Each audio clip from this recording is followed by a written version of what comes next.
எம்பெருமானின் ஆத்மபந்துக்களே, மார்கழி மாதத்தில் 23வது பாசுரம் இன்று. அதற்கு முன்பாக ஆண்டாளின் தனியன்கள் அன்னவையால் புதுவை ஆண்டாள் அரங்கற்கு பன்னுதிருப்பாவை பல்பதியம் இன்னிசையால் பாடிக் கொடுத்தால் நற்பாமாலை பூமாலை சூடி கொடுத்தாலை சொல். சூடி கொடுத்த சுடகொடிய தொல்பாவை பாடியவரள பல்வளையாய் நாடினி வேங்கடவர்க்கென்ன இது என்ற எம்மாற்றம் நாம் கடவா வண்ணமே நல்கு. கோதை பிறந்தவோர் கோவிந்தன் வாழ்மோர் சோரி மணிமாடன் தோன்றுமோர் நீதியால் நல்ல வத்தர் வாழுமோர் நான் மறைகள் ஓதுமோர் வில்லிபுத்தூர் வேதக்கோனூர் பாதகங்கள் தீர்க்கும் பரமன் அடிகாட்டும் வேதம் அனைத்துக்கும் வித்தாகும் கோதை தமிழ் ஐயைந்து மைந்தும் மரியாத மானிடரை பையம் சுமப்பது வம்பு. இன்றைய பாசுரம் மாறி மலைமுறிஞ்சில் மன்னி கிடந்துறங்கும் சீரிய சிங்கம் மறிவுற்று தீவிழித்து வேரி மயிர்பொங்க இப்பாடும் போந்துதறி மூறி நிமர்ந்து முழங்கப் புறப்பட்டு போதர்மா போலே நீ பூவை பூவண்ணா உன் கோயில் நின்றெங்கனை போந்தரளி கோப்புடைய சீரிய சிங்காசனத்திலிருந்து யாம் வந்த காரியம் ஆராய்ந்து அருள் ஏலோர் எம்பாவா என்று இன்றைய பாசுரம். அதன் பொருள்: மழைக்காலத்தில் மலையிலுள்ள குகையில் உறங்கும் பெருமைமிக்க சிங்கம் விழிக்கிறது. அதன் கண்களில் நெருப்பு மாறி நெருப்பு பொறி பறக்கிறது. நாற்புறமும் நடமாடி பிடரி மயிரை சிலிர்த்து பெருமையுடன் நிமிர்ந்து கர்ஜனையுடன் வெளியே கிளம்புகிறது. அதுபோல காயாம்பு நிறத்தை உடைய கண்ணனே, நீயும் வீரநடை போட்டு உன் கோயிலில் இருந்து வெளியேறி இங்கே வந்து அருள் செய்ய அருள் செய். வேலைப்பாடுகளை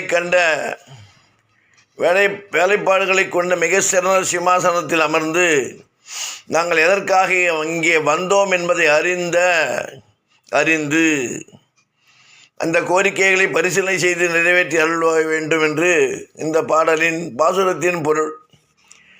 விளக்கம்: எதிரே இருப்பவன் கடவுள் என்பதற்காக வீட்டை கொடு, பொருளை கொடு, நகையை கொடு, வாகனத்தை கொடு என நம் கோரிக்கைகள் ஆண்டவன் முன்னால் வைக்கக்கூடாது. அவை நமக்கு அமைய வேண்டும் என்று விதி இருந்தால் நம் உழைப்பை பொறுத்து அவை இறைவனால் நமக்கு தரப்பட்டுவிடும் கேட்காமலேயே. எனவே நியாயமான கோரிக்கைகளையே இறைவனத்தில் சொல்ல வேண்டும், வைக்க வேண்டும். இதைத்தான் ஆய்வுள்ள பெண்கள் நாங்கள் கேட்பது நியாயம் என தெரிந்தால் மட்டும் அதை கொடு என கேட்கிறார்கள். அவர்கள் கேட்பது என்ன? அந்த கண்ணனையே கேட்டார்கள். அவனோடு கலந்துவிட்டால் சோறு எதற்கு, வாகனம் எதற்கு, இதர வசதிகள் எதற்கு? அதற்கெல்லாம் மேலான பேரின்பம் அல்லவா கிடைக்கும். அதனால்தான் அவனையே கேட்டார்கள் ஆயர்கள பெண்கள். உண்மை பெரிதினும் பெரிது கேள் அல்லவா. இந்த பாடலே ஒரு சிறப்பு வாய்ந்தது. நரசிம்மனை ஞாபகத்தில் வச்சுண்டு ஆண்டாள் அதை நரசிம்மனுக்கு அந்த அவதாரத்தில் தசாவத்தை அவருக்கு ஒரு முக்கியத்துவத்தை கொடுத்து அதை பொருளாக மையமாக வச்சு மாறி மலை முறிஞ்சில்னு சீரிய சிங்கம் என்று பாடியுள்ளாள் பாசுரத்தை. அதேபோல் ஆண்டாள் கூறியது போல் நாம் இறைவனத்தில் கோரிக்கை வைப்பதற்கோ இறைவனத்தில் எனக்கு இது வேண்டும் அது வேண்டும் என்று கேட்பது தவறு என்பதை நமக்கு தெள்ளத் தெளிவாக விளக்கியுள்ளார் கோதை நாச்சியார் அவர்கள். ஏனென்றால் மரம் வைத்தவன் தண்ணியை விடுவான் என்பது போல் அப்படி பார்த்தீங்கன்னா, சாதாரணமாக வீட்டில் செடி வளர்க்குறோம், மரம் வளர்க்குறோம், அதுக்கு ஜலம் விடுறோம், அது உரமெல்லாம் போட்டு எல்லாம் பண்ணுறோம். பழங்கள் பூ பூக்குமா, காய் காக்குமா, பழமா அப்படின்ட்டு. அதே இந்த காக்காய் பறவைகள் போடக்கூடிய எச்சத்தில் வரக்கூடிய விதைகளை வச்சு எவ்வளோ மரங்கள் செடிகள் எப்படி உருவாருது? நம்ம போய் தண்ணி கொட்டணுமா? இல்லைன்னா அதுங்க கேட்டுதா இந்த இடத்துல விழுதா விதையாக விழப்போகிறது, அந்த இடத்துல என்ன காப்பாற்றுன்னு தெரியும். இறைவனுக்கு தெரியும், படைத்தவனுக்கு தெரியும் எதை எப்படி கொடுக்க வேண்டும், எவ்வளவு கொடுக்க வேண்டும், யார் மூலம் கொடுக்க வேண்டும், எப்பொழுது கொடுக்க வேண்டும், ஏன் கொடுக்க வேண்டும். அந்த விதை வந்த இடத்துல செடி வளர்ந்து மரமாகி ஆலமரமோ அரச மரமோ பழங்கள் பூக்கள் கொடுக்கிற மரச்செடிகளோ உருவாகிறது. நம்ம போய் தண்ணி கொட்டலையே. இறைவன் படைத்தான், இறைவன் காப்பாற்றுகிறான், இறைவன் காப்பாற்றுவான் என்ற நம்பிக்கை. அதேபோல் இன்னாருக்கு இன்னது இவ்வளவுதான்றத கர்மத்தின் பலனால் எழுதி வைத்து அனுபவிக்கப்பட்டதே நம்முடைய வாழ்க்கை அனைவருக்கும் என்பதை புரிந்து கொள்ள வேண்டும். காரில் போகணுன்னு இருந்தால் சொந்தக்காரோ அசலோட காரில் கட்டாயம் போவேன். இந்த காரே இருந்தும் போகக்கூடாது, போக முடியாது என்று சொல்லக்கூடிய வகையில் வியாதிகளோ வேறு ஏதாவது தொந்தரவு இருந்தாலோ காரை ஷெட்டில் பூட்டி வச்சுட்டு நம்ம நடந்தால் போனோன்ற விதியை நொந்துட்டு மரண பயத்தை நினச்சிட்டு நம்ம நடந்து போவோம். இது இறைவனை சொல்வதற்கோ, இறைவனை தண்டிப்பதற்கோ, இறைவனை தவறாக பேசுவதற்கோ, இறைவன் ஏன் எனக்கு இப்படி கொடுத்தும் நான் அனுபவிக்க முடியும் என்று அவனை கேட்பதற்கு யோக்கியதை நம்ம யாருக்கும் கிடையாது. செய்த வினை பயனால், செய்த கர்ம பலனால், செய்த பாபச் செயல்கள் கர்ம வினையால் நமக்கு கொடுக்கப்பட்ட பிறவியில் இதையெல்லாம் இப்படியெல்லாம் அனுபவிக்க வேண்டும், இதையெல்லாம் இப்படியெல்லாம் பார்க்க வேண்டும், இப்படியெல்லாம் வாழ வேண்டும் என்று ஃபிக்ஸ் பண்ணி அமைச்சிருக்கான்.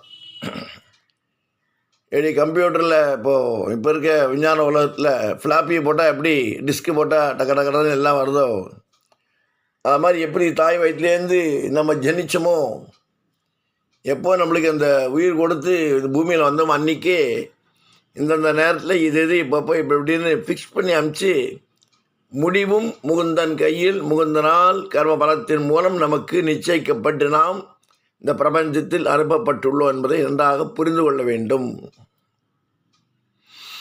காலே இல்லாத ஷூ கொடுன்னு அப்படி அவன் கொடுத்து என்ன பண்ண முடியும்? கார் ஓட்ட தெரியாது, கார் என்ன பிரயோஜனம்? வீடு ஃபுல்லாக அரசியலாக இருக்கும், முட்டைகளாக இருக்கும், வியாதி சர்க்கரை இதாக சொல்லி சாப்பிட முடியல, என்ன பண்ண முடியும்? அது ஒரு ரெஸ்ட்ரிக்ஷன். அது மாதிரி எனக்கு என்ன செய்யணும், எவ்வளவு செய்யணும், எப்படி செய்யணும், எதுக்கு செய்யணும்னு உனக்கு தெரியும். ஏன்னா நம்மளுக்கு இதை கேட்கணும், இது கேட்கணும், எப்படி கேட்கணும் கூட தெரியாது. உன் சரணே சரண் என்று துணைவு பூண்டேன், எந்திருமால் எம்பெருமான் நம்பெருமான் என்னை அடைக்கலங்கொள் என்று பாடியது போல் நான் முன்னிடத்தில் சரணாகதியாக அடைந்து வந்து சேர்ந்து விட்டேன். அதை பொறுத்து என்னுடைய கர்மபலனை பாவவினை அகற்றி என்னை பாதுகாத்து என்னை ரட்சித்து காப்பாற்றப்பட வேண்டும் என்று நாம் வேண்டிக் கொள்ள வேண்டுமே தவிர கார் வேணும், பங்களா வேணும், பணம் வேணும், நகை வேணும், இவை இருந்தும் எது வேண்டுமோ அது இல்லாமல் போய்விட்டால் மன அமைதி, குழப்பமான வாழ்க்கை, நோயினால் பாதிப்பு, இருந்தும் அனுபவிக்க முடியாத நிலை, இவை அனைத்தும் நாம் கேட்பது அனைத்தும் கிடைத்துவிட்டு இவை எல்லாமும் நம் கூட இருந்தால் நமக்கு கொடுத்தும் அனுபவிக்க முடியாத நிலையில் நாம் தள்ளப்படுகிறோம். இதை உணர்ந்து கொண்டுதான் எனக்கு என்ன செய்யணும், எவ்வளவு செய்யணும் என்பது உனக்கு தெரியும். அதே சமயத்தில் நம்ம ஒன்றும் கடவுள்கிட்ட ஆர்டர் போட முடியாது. பணிவு, ரிக்வஸ்ட், அதுதான் டோட்டல் சரண்டர். உங்ககிட்ட விழுந்துட்டேன், உன்னை விட்டால் கெதி யாரும் இல்லை, உன்னை விட்டால் என்னை யாரும் காப்பாற்றுறது யாரும் கிடையாது, நீ தான். அதை நான் புரிஞ்சுட்டு நாம் வாழ வேண்டும் என்பதை கோதை நாச்சியார் எளிதாக நம் மனதில் ஆழமாக பதிந்து கொண்டு நாம் புரிந்து கொண்டு வாழ வேண்டும் என்பதை தெள்ளத் தெளிவாக இந்த பாசுரத்தில் கூறியுள்ளார்.